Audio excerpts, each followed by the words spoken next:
नमस्कार, आप देख रहे हैं न्यूज़ वन इंडिया। मैं हूं आपके साथ पंकज यादव। करते हैं बुलेटिन की शुरुआत बड़ी खबर के साथ। तो प्रधानमंत्री नरेंद्र मोदी का 2 दिवसीय वाराणसी का दौरा आज शाम 5 बजे पीएम किसान सम्मेलन में भी भाग लेंगे प्रधानमंत्री नरेंद्र मोदी, और शाम 7 बजे पीएम दशाश्वमेध जो घाट है उस पर भी गंगा आरती करेंगे। रात 8 बजे काशी विश्वनाथ मंदिर में भी करेंगे पूजा अर्चना। 19 जून को सुबह 9:45 पर नालंदा के लिए रवाना होंगे। पीएम मोदी 17वीं किसान निधि की किस्त करेंगे जारी, जहां पर सीएम योगी आदित्यनाथ भी वाराणसी में मौजूद रहेंगे। केंद्रीय मंत्री शिवराज सिंह चौहान भी इस दौरान मौजूद रहेंगे। तो बड़ी खबर आपको बता रहे, जहां पर प्रधानमंत्री नरेंद्र मोदी का वाराणसी का दौरा, और ऐसे में उनके साथ में मुख्यमंत्री योगी आदित्यनाथ भी वाराणसी में मौजूद रहेंगे। केंद्रीय मंत्री शिवराज सिंह भी इस दौरान प्रधानमंत्री नरेंद्र मोदी के साथ में मौजूद रहेंगे। कृषि मंत्री हैं, तो ऐसे में 19 जून को सुबह 9:45 पर नालंदा के लिए रवाना हो जाएंगे। तो बड़ी खबर आपको बता रहे, जहां पर प्रधानमंत्री नरेंद्र मोदी का 2 दिवसीय वाराणसी का दौरा है आज। और ऐसे में अगर बात करें तो आज शाम 5 बजे पीएम किसान सम्मान सम्मेलन में भी भाग लेंगे।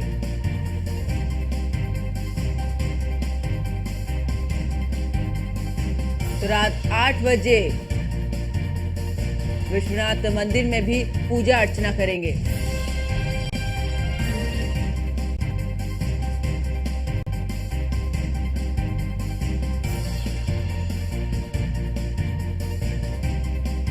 वाराणसी में मौजूद रहेंगे केंद्रीय मंत्री शिवराज सिंह चौहान भी प्रधानमंत्री नरेंद्र मोदी के साथ में मौजूद रहेंगे। तो इस वक्त की बड़ी खबर आपको बता रहे, जहां पर 19 जून को सुबह 9:45 पर नालंदा के लिए रवाना होंगे।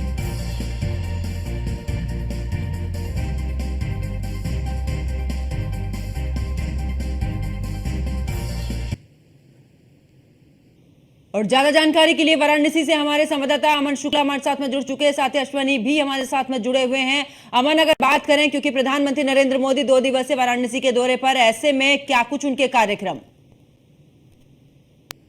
देखिए, बिल्कुल आपको बता दूं कि तीसरे कार्यकाल के बाद, शपथ लेने के बाद प्रधानमंत्री नरेंद्र मोदी अपने प्रथम दौरे पे काशी में आ रहे हैं। और कहीं न कहीं आज शाम 5 बजे वो गंजारी स्थित जो जनसभा है, मेहंदीगंज स्थित, वहां पे किसान जनसभा, कुछ विशाल जनसभा है। 50,000 किसान, ऐसा कहा जा रहा है कि 50,000 किसान जो लाभार्थी हैं प्रधानमंत्री के तमाम योजनाओं से, वो वहां मौजूद रहेंगे। और कहीं ना कहीं आम किसान भी वहां पे मौजूद रहेंगे। प्रधानमंत्री नरेंद्र मोदी का चॉपर 4:45 पे जो है बावरपुर एयरपोर्ट पे लैंड होगा। उसके बाद वहां से वो सीधे जो है रोड शो करते हुए, गाड़ी में बैठे बैठे रोड शो करते हुए सीधे राजा तालाब मेहंदीगंज पहुंचेंगे, जहां पे वो जनसभा को संबोधित करेंगे। उसके बाद लाभार्थियों को वहां पे पुरस्कृत करेंगे। और उसके बाद वहां पे 20,000 करोड़ की जो किसान सम्मान निधि है डायरेक्ट किसानों के खाते में जाएगी, उसका आगाज करेंगे प्रधानमंत्री नरेंद्र मोदी। देश भर के किसानों के खाते में वो जाएगी किसान सम्मान निधि। उसके बाद यहाँ से सीधे जनसभा सीधे जो है वो पुलिस लाइन का चौपर उतरेगा। वहां से दशाश्वमेध घाट, जो कि गंगा आरती की सुप्रसिद्ध घाट है, गंगा आरती के लिए सुप्रसिद्ध माना जाता है, वहां पे जाके गंगा आरती देखेंगे। उसके बाद श्री काशी विश्वनाथ धाम दर्शन पूजन और काल भैरव बाबा दर्शन पूजन करके रात्रि विश्राम यही करेंगे। अगले दिन 19 तारीख को, यानी कि कल 9:45 पे नालंदा के लिए रवाना हो जाएगी। बिल्कुल अमन, वापस लौटूंगी। अश्वनी भी हमारे साथ में जुड़े हुए हैं। अश्वनी, अगर बात करें, क्योंकि प्रधानमंत्री नरेंद्र मोदी का वाराणसी का दौरा तो है, लेकिन मुख्यमंत्री योगी आदित्यनाथ भी उनके साथ में मौजूद रहेंगे। इससे पहले तमाम तैयारियों का जायजा भी मुख्यमंत्री योगी आदित्यनाथ ने जाकर लिया। अगर बात करें किसान सम्मान निधि की कितना असर पड़ सकता है, क्योंकि उपचुनाव भी हैं, ऐसे में प्रधानमंत्री नरेंद्र मोदी का वाराणसी जाना और इस दौरान किसान सम्मान निधि की 17वीं किस्त को इस दौरान किसानों तक पहुंचाना, क्या कुछ कहता है ये पूरा मामला? बिल्कुल, प्रधानमंत्री नरेंद्र मोदी बतौर प्रधानमंत्री तीसरी बार शपथ ले चुके हैं और पहला उनका अपने संसदीय क्षेत्र में दौरा है। निश्चित तौर पर काशीवासी, भारतीय जनता पार्टी के कार्यकर्ता सभी उत्सुक हैं कि उनका जो सांसद है, उनके देश के जो प्रधानमंत्री हैं, वो उनके जगह पर आए और कहीं ना कहीं उनका स्वागत करें। निश्चित तौर पर आज का जो कार्यक्रम होगा काफी भव्य और दिव्य होने वाला है, क्योंकि अलग तरीके से आज प्रधानमंत्री दिखाई पड़ेंगे। आज विशेष पूजा भी प्रधानमंत्री आज जो है करने वाले हैं। काशी विश्वनाथ में 108 कमल चढ़ा करके जो है ये पूजा होगी। इसके अलावा बात करें तो काल भैरव के भी दर्शन करेंगे, गंगा तट पे भी जाएंगे। साथ ही साथ अगर बात करें तो किसानों को साधने की कोशिश आज की जाएगी, क्योंकि अगले कुछ दिनों में अगर बात करें तो हरियाणा के चुनाव का ऐलान हो सकता है। तो ऐसे में कहीं ना कहीं हरियाणा की नाराजगी सबने जगजाहिर दिखाई पड़ेगी, किस तरीके से हरियाणा के किसान नाराज थे। जो पिछली बार 2019 चुनाव हुआ था, क्लीन स्वीप करने वाली हरियाणा इस बार 50-50 पर लाकर खड़ी हो गई। तो निश्चित तौर पर कहीं ना कहीं उन किसानों को साधने की कोशिश की जाएगी। साथ ही साथ उत्तर प्रदेश में आज जो उपचुनाव होना है 3 सीटों पर, उनको लेकर के भी मंथन हो रहा है। कहीं ना कहीं उत्तर प्रदेश, हरियाणा, पंजाब, ये 3 राज्य ऐसे हैं जहां भारी संख्या में किसान रहते हैं, बड़ी संख्या में।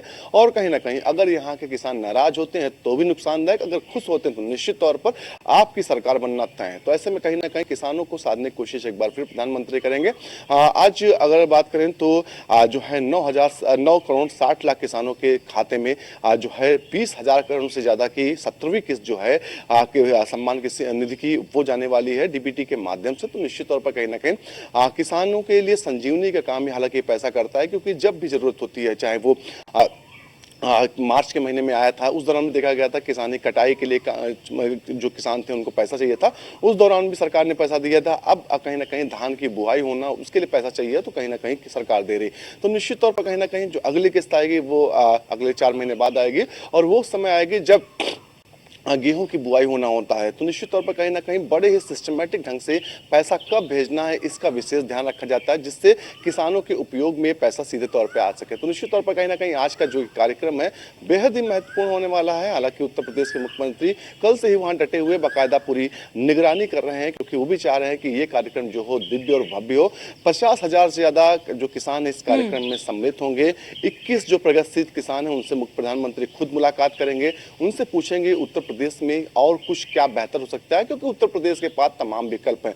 अमूमन देखने को मिलता है कई राज्य होते हैं या तो बारिश के पानी ही पानी वहां होता है या सूखा ही सूखा होता है, लेकिन उत्तर प्रदेश के पास हर संभावना है। उत्तर प्रदेश किसानी के लिए अगर बेहतर प्रयास करे तो ज्यादा अच्छा काम कर सकता है पंजाब और हरियाणा के अपेक्षा में। तो निश्चित तौर पर कहीं ना कहीं उत्तर प्रदेश को किस तरीके से और इस क्षेत्र में आगे बढ़ाना है, क्योंकि तमाम देश देखा जाता है जहां पर सिर्फ किसानी के माध्यम से ही वहां की अर्थव्यवस्था टिकी हुई है, और उत्तर प्रदेश के पास चाहे किसान हो या फिर जमीनें हो, हर चीज है। तो ऐसे में कहीं ना कहीं उन्नत खेती किस तरीके से की जाए, इस पर भी प्रधानमंत्री चर्चा करेंगे, और आने वाले समय में कहीं ना कहीं उत्तर प्रदेश और देश में एक नई तरीके की अमन, अगर बात करें क्योंकि प्रधानमंत्री बनने के बाद तीसरी बार अब वाराणसी का रुख प्रधानमंत्री नरेंद्र मोदी का, ऐसे में रोड शो भी वहां पर करेंगे, और वहां पर मौजूद जो लोग हैं वाराणसी के उनका अभिवादन भी इस दौरान स्वीकार करेंगे, साथ ही इस दौरान आभार भी व्यक्त करेंगे, क्योंकि तीसरी बार उन्हें जीत हासिल यहां से कराई है।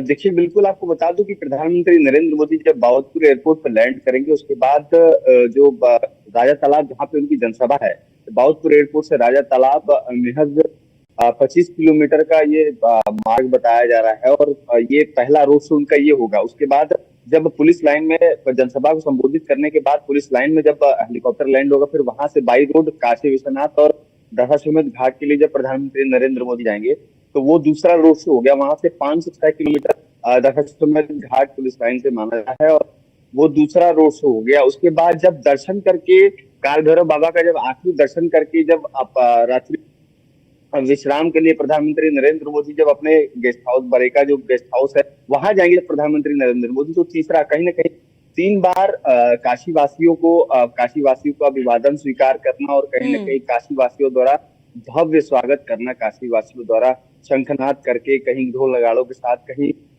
दूसरे प्रदेश की जो संस्कृति है उसको यहाँ पे झांकी द्वारा दिखा के उनका स्वागत करना। तो काशीवासी भी अपने तीसरे कार्यकाल में जो है अपने लोकप्रिय सांसद के तीसरे कार्यकाल में प्रथम दौरा पे स्वागत करने के लिए तैयार है। और अब तो इंतजार है 4:45 जब काशी के लोकप्रिय सांसद काशी में आएंगे और काशीवासी पुष्प वर्षा करके उनका स्वागत करेंगे।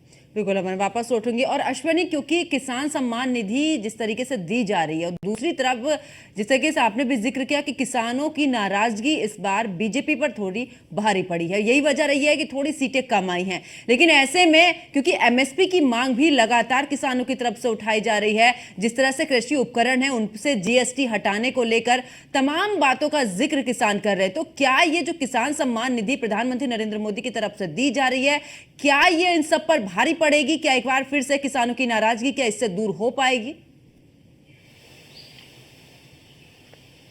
अब बिल्कुल अगर बात करें किसान सम्मान निधि की तो ये पहली बार नहीं, इससे पहले भी लगातार देखा जा रहा है 17वीं बार ये जो किस्त जारी की जाएगी।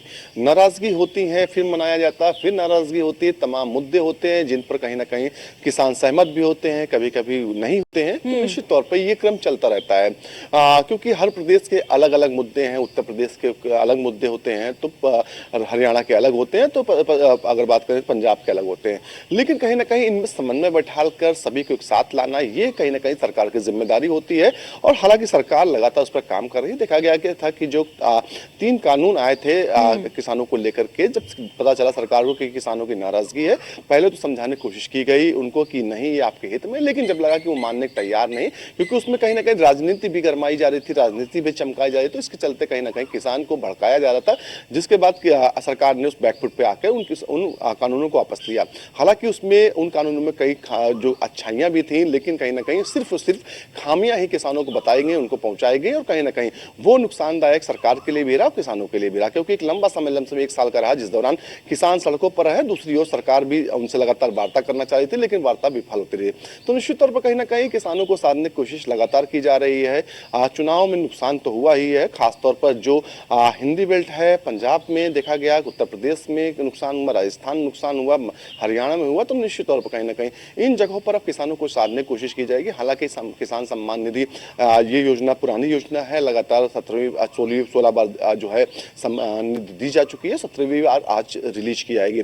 लेकिन आने वाले समय में तमाम ऐसी योजनाएं उत्तर प्रदेश में आने वाली हैं जो किसानों के हित में होंगे, क्योंकि इस बार समझिए आपकी जो मंत्रिमंडल प्रधानमंत्री का है उसमें चेहरे देखिए, शिवराज सिंह चौहान केंद्रीय मंत्री हैं, कृषि मंत्री हैं, एक जाना पहचाना नाम है, स्वच्छ छवि के, एक अनुभव भी है अश्विनी, का अनुभव भी है उन्हें, क्योंकि उन्होंने जब मध्य प्रदेश में जिस तरीके से काम किया उसी को देखते हुए लगातार उनको एक बार फिर से, मतलब पहली बार उनका ये रहा है जब उन्हें केंद्र में कृषि मंत्री बनाया गया है। लेकिन अगर इस दौरान बात करें अश्विनी, लगातार हमने ना तीसरा कार्यकाल प्रधानमंत्री नरेंद्र मोदी का देखा। जब हमने पहला कार्यकाल देखा, इस दौरान उनकी प्राथमिकता रही थी कि किसी भी तरीके से देश को स्वच्छ बनाना है। दूसरे कार्यकाल में हर घर नल योजना को लेकर उन्होंने प्राथमिकता दी। लेकिन जिस तरीके से देख रहे थे कि पहला विजन आखिरकार प्रधानमंत्री नरेंद्र मोदी का क्या रहता है, क्या इस बार प्राथमिकता किसको दी जाती, लेकिन इस बार लग रहा है कि किसानों को सबसे पहले प्राथमिकता पर रखा गया है। बिल्कुल, किसानों को इससे पहले भी तमाम योजनाओं के माध्यम से प्राथमिकता पर रखा गया है, और एक बार फिर कहीं ना कहीं उनको साधने की कोशिश की जा रही है, क्योंकि एक और तो राजनीति है कि राजनीति में किसानों को साधा जाएगा तो निश्चित तौर पर पार्टी को फायदा होगा। दूसरी ओर ये होता है कि अपनी जो अर्थव्यवस्था बढ़ाने की बात की जा रही है, $5 ट्रिलियन की जो इकोनॉमी की बात की जाती है, वो कहीं ना कहीं बिना किसानों को संभव नहीं है। अगर किसान बेहतर परफॉर्मेंस नहीं करेंगे तो निश्चित तौर पर वो सपना देश का पूरा नहीं हो पाएगा, उसमें रोड़ा आएगा। तो निश्चित तौर पर कहीं ना कहीं ऐसे में किसानों को साथ कर उनके अंदर कहीं ना कहीं जज्बा बढ़ा करके जो नए तरीके से खेती करा करके उनको अगर संपन्न बनाया जाएगा तो निश्चित तौर पर आने वाले समय में जल्द से जल्द जो $5 ट्रिलियन का जो है इकोनॉमिक का ग्रोथ रखा गया है लक्ष्य, वो पूरा किया जाएगा। हालांकि जो है पूरी सरकार लगी हुई किसानों को साधने में, लेकिन फिर भी इसके बावजूद भी कहीं ना कहीं नाराजगी है, इससे इनकार नहीं किया जा सकता। इसका परिणाम जो चुनाव लोकसभा के हुए उनमें साफ झलकता है। तो ऐसे में कहीं ना कहीं अब जो अगले आने वाली तमाम जो कदम होंगे सरकार के द्वारा किसानों के हित में, वो देखने वाले क्या कुछ होंगे। हालांकि संभावनाएं पूरी हैं कि बड़ी योजनाएं जो हैं किसानों के हित में सरकार ला सकती है। साथ ही साथ उन जगहों पर जहां पर उत्तर प्रदेश में भाजपा की सरकार है, वहां पर कुछ ज्यादा ही बेहतर परफॉर्मेंस करने की कोशिश की। बिल्कुल, चलिए बहुत बहुत शुक्रिया अश्विनी। अमन शुक्ला हमारे साथ जुड़ने के लिए, तमाम जानकारी साझा करने के लिए।